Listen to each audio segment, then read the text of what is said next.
Good morning, Knicks Nation. Today is Friday. Happy Friday, the 20th day of February 2026. I hope you're all safe and healthy today. I hope your family is safe and healthy, that the needs of you and your family in terms of food, shelter, clothing, as well as health is being met today. Blessings upon those that work in the area of health, along with first responders, every day doing their best to save lives. Those also that pick up garbage, keep our places clean, and those that make deliveries for our convenience.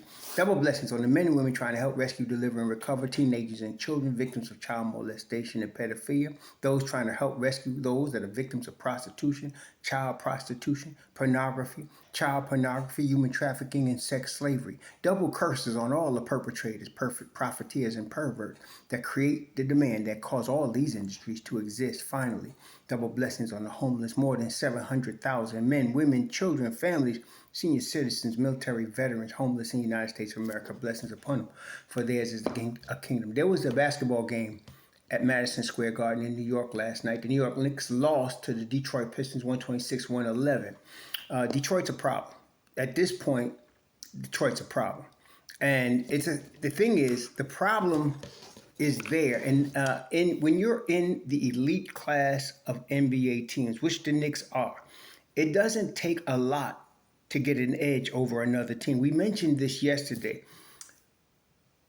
With these two teams, especially, or any other team, for example, the Knicks have solved Boston, they've solved Indiana, they've solved Cleveland, they've solved Philly. They have not solved the Pistons. The slight edge that Pistons has, and again, we talked about this yesterday, the idea at this level is to execute your game plan and prevent the other team from executing theirs. One of the main things about the Pistons that we learned last year, and they've continued and developed on it this year, is they're a very physical team. Very physical, okay? So you've got to match the physicality they bring. Otherwise, you're in trouble. Listen, looking at the stats, the three-point shot, okay, wasn't falling for the Knicks. And OG Anunoby, who really had a horrible shooting day, you got to at least contribute some of that to the fact that he was rusty. Okay. But the rest of it, some people act like they were just missing shots and that's it. No. One time, they had interviewed Xavier McDaniel, and they were talking about David only played for the Knicks 1 year. But they lost to the Chicago Bulls. I think it was Eastern Conference Finals that year. But the game before they lost, when they still was in the series, Michael Jordan had a terrible shooting game. And it was mentioned to Xavier, Jordan, when you guys won that last game that you won that series before you lost the series, y'all had held Jordan. And he said, what happened? He said, we was in his ass. That's why the Knicks were missing a lot of their three-point shots. Detroit was in their head, haven't gotten their ass. That's what happened. Okay, there was a lot of physicality, and when they did get an open shot, they could still feel Detroit's feet, still hear them footsteps, and they were missing. Period. Like I said, I give OG out because he was out for a while before he came back. But a lot of that was Detroit. You got to give them credit. The physicality carries over to missing threes. Okay, it carries over. So looking at the stats, aside from the three-point shot, okay, the Knicks took 28 free throws to Detroit's 20. Okay? The rebounding, Detroit had an edge on the defensive rebound, 85-75. The Knicks only had 24 turnovers, and this is more significant than most people realize. Detroit had 30 assists. The Knicks had only 12 turnovers. Detroit had 15. The points off the turnovers, the Knicks had 12, Detroit 15. The Knicks had 10 points conceded off turnovers, Detroit 12. In other words, it was close. Points in the paint. Look, 58-56 in favor of Detroit. If this was any other team in the league, except maybe Oklahoma City, then this could still win this game. It was the physicality of the Pistons that got the Knicks over the edge. And that physicality was able to influence the Knicks. Listen, I'm going to say something. I know y'all going to think I'm picking on the man, but listen here. Brunson, listen, Cat should be taking more shots than Jalen Brunson. I don't want to hear about his fouls or whatever. Brunson has 6 turnovers, and they were the dumbest turnovers. Why? They look dumb, but if you at the game, and I wasn't, but I have been at games, I'm telling you, that pressure, that physicality of Detroit, it gets to everybody. You got to let the ball move. There were times when the Knicks did let the ball move, and they would get open shots. And that's the point now. That some of them they would miss. Like OG got a couple of wide open ones that he missed. Okay, but they didn't do that consistently. If you look at the NBA.com does a review of the game, like a 2-minute, 3-minute review of the game. Look at the first minute of that and watch where Jalen Brunson was on defense. Completely out of position. One time, Cade Cunningham breaks up a double, which you have Mitch Robb, I think it was OG. He went through that double like they was in high school. You had one guy in the back. It was Cat. And even the announcer, which Stan Van Gundy don't miss a trick when it comes to down in the Knicks. So, of course, they mentioned, he was trying to save embarrassment. He should have stepped up, and he should have. That's what I'm talking about. See, what I like about guys like Shamet,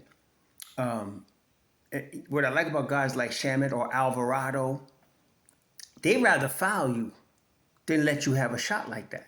See, Cat should have knocked his ass on the floor.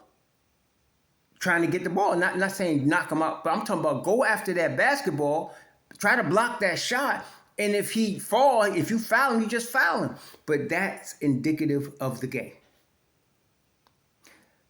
Detroit execute their game plan way better than the Knicks, and that's sad because the Knicks have been together longer. But they executed their game plan, and that included targeting Brunson and Cat. Number of times, they drew Cat out from the middle of the floor on defense and had somebody cutting from the weak side behind him, layups. And I was like, when they going to figure this out, man? They've been doing this all 3 games. And then again, the 6 turnovers from Brunson was mostly due to him trying to attack the defense himself instead of letting the ball move. And I think I heard Dwayne Wade said it. I mean, I was trying to watch the game by listening to it on MSG, but the MSG was a delay. So the game was going faster than the MSG, so I had to turn it off and listen to Dwayne Wade and them. But Dwayne Wade made sense. He said, the ball moves faster than bodies. I don't know why the Knicks don't use it. It's not rocket science. But again, with Brunson, it's like he got to be the superstar, take over the game, blah, blah, blah, blah, blah, blah. He better let Cat have that ball. See, the thing is, like I said, let's look at the box score. Because it does tell you, this case, it tells you exactly what happened. Look here. So Brunson shot 20 times. Again, we not the best team when he takes 20 shots. Cat shot 14 times. It wasn't long ago. It was not long ago. It was right before the All-Star break. Brunson took 6 shots and we won by 45. It wasn't that long ago. We got to do this more often, especially against Detroit. It should have been flipped. Cat should have had the 20 shots and Brunson should have 14 shots. I hope they get this because it's so obvious.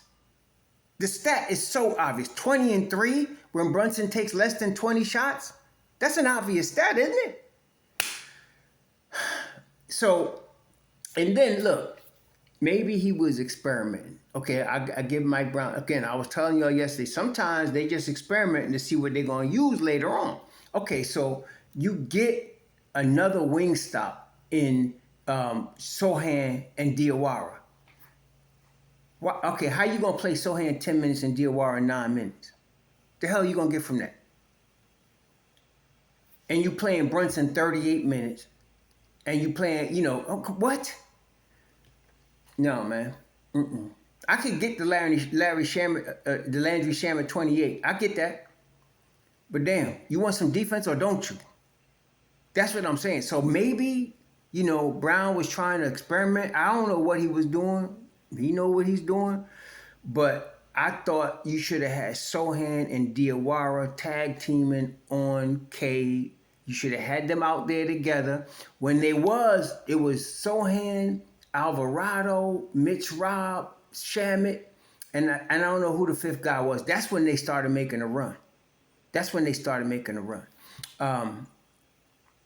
But listen, Detroit is a problem. There's no doubt. Detroit's a better team right now. And the reason they are, like I said, they professionally execute their game plan better than New York. I did not see anybody push Cade Cunningham out of the middle of the floor. He kept coming right down the middle. And then they kept getting switches with him on, guess who? Jalen Brunson. And there's nothing, he could get whatever he wants. And if you letting Cade get whatever he wants and he's not getting the layup, he's going to go inside the box of the key and he's going to shoot that jumper at 6'7" with long wingspan. You can't do nothing about it. I didn't even see them double him enough to get the ball out of his hands. It was bad. I'm sitting there watching it and I'm just staying cool because it's burning me up. I'm sitting there watching it and I'm like, come on now. Y'all should know better. And look, if you look at the quarter by quarter, Detroit was up 28-26 after the first. They went on a run in the second, was up 10 going into the half. After that, they beat the Knicks by 1 in the third and by 4 in the fourth. It's them run. See, but that's what's distinguishing the top teams from teams that don't make it. They make runs when they need to. The Knicks was once up 7, okay? I think first quarter. But you got to do a better job executing. The Knicks got to. This is the thing now. You got 26 games to get this crap right, okay? But you cannot go against Cade. See, right now, let's acknowledge Cade Cunningham. What he did last night is solidify himself as an MVP candidate and took Jalen Brunson out the conversation.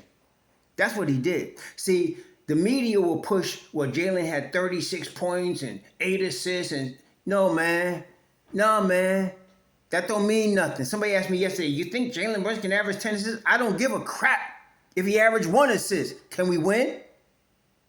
Some of y'all missed the point with all this gambling and crap. They're going to win by 20. All this dumb gambling crap. Y'all missed the point. We're trying to win. I don't care if it's by 1 or by 41. We're trying to win. And if you can't win against Detroit trying to play one-on-one against their team, you're not going to do it. Obviously, the Knicks have lost 3 times to these cats this year. Now, is it too late? No, it's not too late. I'm a Knicks fan, so I'm not writing off my squad, but hell, they better come correct. You better come correct. That means playing the defensive game plan Mike Brown been telling everybody he wants to play. Push these brothers out to the sideline, not down the middle of the floor.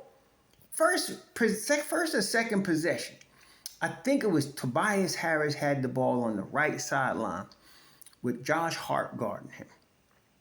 And he left Josh Hart standing there holding his, Charles Dickens while he went right by him into the middle of the floor. Josh Hart tried to recover and foul homie early in the game. I mean, at least. So what I'm saying is they executed way better than the Knicks. That was the ball game. They executed way better. Now, Cade Cunningham, I can understand a little bit, but not really, but a little bit, because Cade Cunningham's a 33% three-point shooter. Not against the Knicks, though. He hit 5 threes last night. 5. The last time the Knicks played them, they're going, Javonte Green had like 4 or 5 threes. So he was 1 of 3 last night. They did a good job on that. Duncan Robinson had 9 points. A couple of times they left him wide open, and he don't miss when you leave him wide open. He's that elite of a shooter. He don't even need, it's not like Neesmith or like Malik Beasley. Like you let him hit a couple and they get in a rhythm, and don't matter if you grabbing him, pushing him, whatever, from 30, he's going to hit it. Duncan Robinson is very consistent spot-up shooter. You leave him open, it's going in, okay? But 9 points, 3 or 6 from the field, that was good job. But Cade Cunningham on the big stage under the lights of MSG showed you he's the real deal, okay? You had your team. Okay, Deuce wasn't there. That don't matter. I'm not saying Deuce is not important. He is very important. He is very important, especially how we lost this game last night, the lack of execution on the defensive end of the floor. And Jalen Brunson and Karl Anthony Towns being out of position a lot of times. You cannot do that against this team, but I don't think that would have made a difference. Deuce had 5 threes the game before the last game. We got clobbered by them. And we still lost by 40, 35, whatever. So that wouldn't have mattered. Okay, let's try to get some positives here. Okay, let's get some positives. I'm going to make a couple of assumptions. I'm going to assume starting next Saturday night, the Knicks have a game this coming Saturday night, 8:30. I'm going to assume that both Sochan and Diawara are going to be on the floor for more than 10 and 9 minutes. Because if Brown keep playing around with that, I don't know what the hell he's doing, but he need to come correct this Saturday night. And listen, Houston, if there was a team that was second to Detroit in terms of aggressive physicality, well, Phoenix, Phoenix. But then here come Houston. Same thing though. Even without Dillon Brooks, them cats are still physical. Now, Kevin Durant don't want no parts of that, but I'm saying the rest of them dudes are roughnecks. So, listen, I'm expecting Sochan and Diawara to play more minutes. Why am I saying that? Do you want to play defense or don't you? That's what I'm saying. Last night, OG had his hands full. He was getting done up by Cade. But that was the best. When I was watching about the third time I seen Cade do him, I said, damn, if grown-ass man can't guard you, we going to have a problem today. And we did. But that's when you bring in a Sochan and Diawara, and you I don't care if they foul out. Let them be aggressive. Let them be physical. That's all I'm saying. And both of them cats would do it. So this Saturday night and going forward, I hope our boy Brown recognize 10 and 9 minutes for Wingstop off your bench. What the hell? I don't know. And listen here. The fantasy of the Twin Towers with Mitch Robb and Cat. The reason I don't like it, and I realized it watching it, it's a positive output, plus minus, but the reason I don't like it is because you're putting both of them on the floor together with the risk of both of them fouling out together. If you put them in different units, they can both be very physical and aggressive. Just like Detroit did last night. They had Reed, right, and this boy Smith. And they had them in the game at different times. And both of them was in foul trouble, but neither of them fouled out. I mean, you had Reed had 4, and the boy Smith had 5, Tolu Smith. And they were being very aggressive. That's what we're talking about. I guess it's going to take Brown a minute to figure out what he got. Because, I'll give him a little bit. He just got Alvarado. He just got Sochan. Okay. But come on, man. Look at this vid. I know they're going to look at the film. Okay. Learn something. I thought they would have learned from the first 2 ass beatings they got, but learn something, man. So you got to have these 2 cats play more minutes off your bench. You want to keep Landry Shamet doing Landry Shamet stuff. Alvarado doing Alvarado stuff. Alvarado is still deferring a little too much, but I don't expect him to continue to do that. He's deferring. You saw what he did on the fast break when he gave the ball. I think he gave it to Brunson and tried to shield off somebody and had the offensive foul. He should have just laid the ball, but it's him deferring. And if you from New York, people do that. When you first new to a neighborhood or whatever, and you come in there, you pass a lot. And then eventually you take over when you start figuring everything out, right? He's at that pass a lot stage. But you better come up off that. We need him to be him. So that was that. But yeah, those are the slight things that cost us this game. Anunoby was 1 of 8 from 3. Okay, but he was still +1. As a matter of fact, Anunoby and Karl Anthony Towns were the only ones that were not negative yesterday. Anunoby played 32 minutes, Karl 31. Like I said, I would have gave Jalen Brunson about 10 minutes less and split them 10 between Sohan and Diawara. Give them brothers some more time. Because Sohan, yeah, K hit that three over his head, but come on. How many times he going to do that? He ain't going to do that all night. But by that time, he was already pushing for 40 anyway.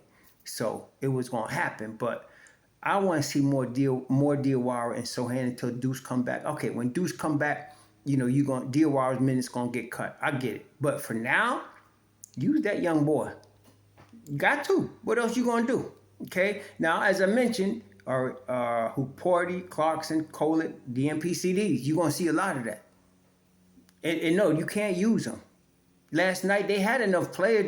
They definitely played 5 guys off the bench, and only Diawara got less than 10 minutes, which, like I said, I don't like that. If you're trying to win against a team like Detroit, you want to bring your defense out there, okay? So I'm hoping, going forward, our boy Coach Brown, and I placed this on him, to me, messing around with the line. One time, he had Alvarado, Brunson, and who else? He had Alvarado, Brunson, and I think it was Shamet. No. And yeah, it was Alvarado, Brunson, Josh Hart, Shamet, and then Mitch Rob. And immediately, as soon as they came on the floor, dunk. Ball movement, get a mismatch against any of the 3 short midgets, dunk. Then he went away from it. That was short-lived. It should have been. When I saw them coming, I said, what the hell is he doing, man? See, when you're dealing with a physical team, you don't mess around with them like that. Well, they showed him quick. Anyway, I'm hoping Brown gets his act together. I blame him, number one. Number two, I blame Brunson. Too many damn shots, trying to take over the damn game too early.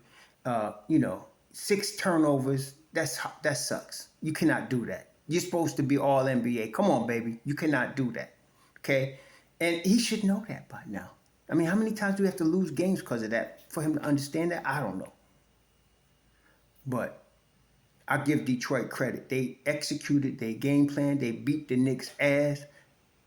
The Knicks got scared because they heard them footsteps coming at them. And it was missing shots. It was close in terms of the stats. Like I said, in the paint, 58, 56. The Knicks got more foul shots than them. The rebounding was close. I think the rebounding was within 2, I want to say. The offensive boards, let me see. Offensive boards were even, 11 apiece. And defensive rebounds, the Knicks got out-rebounded by 6. Ball wasn't moving enough. You get 24 damn assists. It's not just OG missing shots. That ball's not moving. Okay? So, again, we talked about playing Knicks basketball. They didn't. And it cost them. You can't do that against the Detroit Pistons. They're officially a problem. Okay? And so, you got 26 games to figure. You ain't going to face them again until the playoffs. You got 26 games to figure this out. Come on, Coach Brown. We got faith in you, my man. Do your thing. Y'all enjoy your Thursday. Your Friday, excuse me. The Knicks play tomorrow night at 8:30 against the Rockets at MSG. Come correct. Y'all enjoy it. So